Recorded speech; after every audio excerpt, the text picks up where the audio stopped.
Puthukkad Alagappanagar block Congress കമ്മിറ്റികളുടെ ആഭിമുഖ്യത്തിൽ പുതുക്കാട് നടന്ന K P. Viswanathan അനുസ്മരണ സമ്മേളനം കോൺഗ്രസ് പ്രവർത്തക സമിതി അംഗം രമേശ് ചെന്നിത്തല ഉദ്ഘാടനം ചെയ്തു. പുതുക്കാട് അളഗപ്പനഗർ ബ്ലോക്ക് കോൺഗ്രസ് കമ്മിറ്റികളുടെ ആഭിമുഖ്യത്തിൽ പുതുക്കാട് നടന്ന കെ.പി. വിശ്വനാഥൻ അനുസ്മരണ സമ്മേളനം കോൺഗ്രസ് പ്രവർത്തക സമിതി അംഗം രമേശ് ചെന്നിത്തല ഉദ്ഘാടനം ചെയ്തു.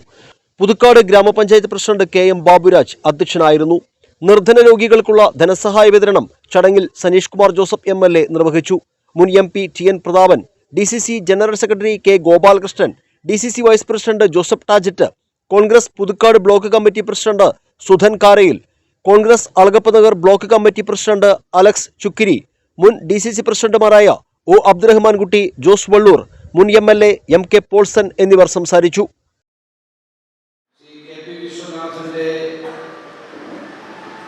ഓർമ്മകൾ അയവിറക്കുന്ന അതീവ ധന്യമായ ഒരു മുഹൂർത്തമാണ്. ഇവിടെ ഇരിക്കുന്ന കൊടകര നിയോജകമണ്ഡലത്തിലെ നിങ്ങൾ ഓരോരുത്തരും അദ്ദേഹവുമായി ബന്ധപ്പെട്ട് വർഷങ്ങളായി പ്രവർത്തിച്ചു വരുന്നവരാണ്. 5 തവണ നിയോജകമണ്ഡലത്തിൽ നിന്ന് 4 തവണ എം.എൽ.എ. ആയ,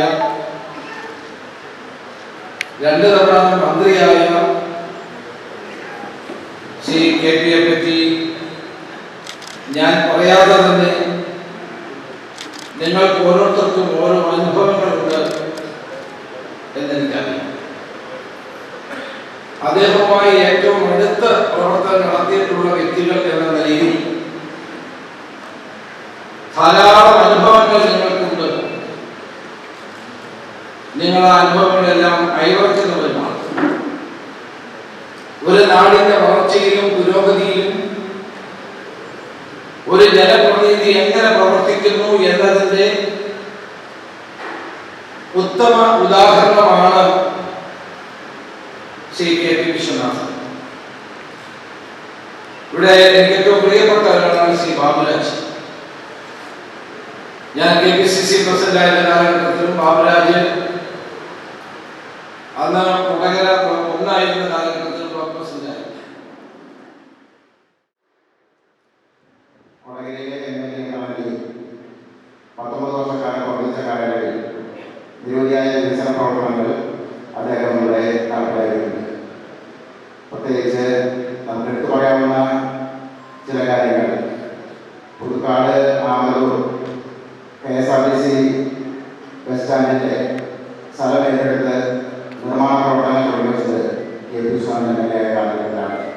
അതുപോലെ തന്നെ തോട്ടമേഖലയിൽ വയനാട്ടിലും മറ്റുള്ള തോട്ടമേഖലയിൽ ഗതാഗതത്തിന് വേണ്ടി റോഡുകൾ ഉണ്ടാക്കുകയും ആറ്റപ്പള്ളി ലിഫ്റ്റ് ഇറിഗേഷൻ പദ്ധതിയുടെ നിർമ്മാണ പ്രവർത്തനത്തിന് വേണ്ടി ഫണ്ട് അനുവദിക്കുകയും അതിലൊക്കെ കാലത്ത് കൃഷിക്കും ജലസേചനത്തിനും വേണ്ടി കുടിവെള്ളത്തിനൊക്കെ വേണ്ടി തുടങ്ങി വെച്ച തോട്ടം ലിഫ്റ്റ് ഇറിഗേഷൻ പദ്ധതി, അതുപോലെ ചങ്ങാരൂർ മേഖലയിൽ വൈദ്യുതി എത്തിക്കുന്നതിന് വേണ്ടി നടത്തിയ പ്രവർത്തനങ്ങൾ, അങ്ങനെ നിരവധിയായ വികസന പ്രവർത്തനങ്ങൾ അദ്ദേഹം എം.എൽ.എ.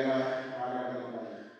തുടർച്ചയായ 4 തവണ ഈ നിയോജകമണ്ഡലം പ്രതികരിക്കുകയും 2 തവണ കേരള മന്ത്രിസഭയിലെ അംഗമായി ഈ പ്രദേശത്തിന്റെ സകല വികസന പ്രവർത്തനങ്ങൾക്കും മുൻകൈയോട് പ്രവർത്തിച്ച നമ്മയെല്ലാം ഏറെ സ്നേഹത്തോടും ലാളനയോടും കൂടി പ്രവർത്തിച്ച കെ.പി. വിശ്വനാഥൻ നമ്മെ വിട്ടുപിരിഞ്ഞിട്ട്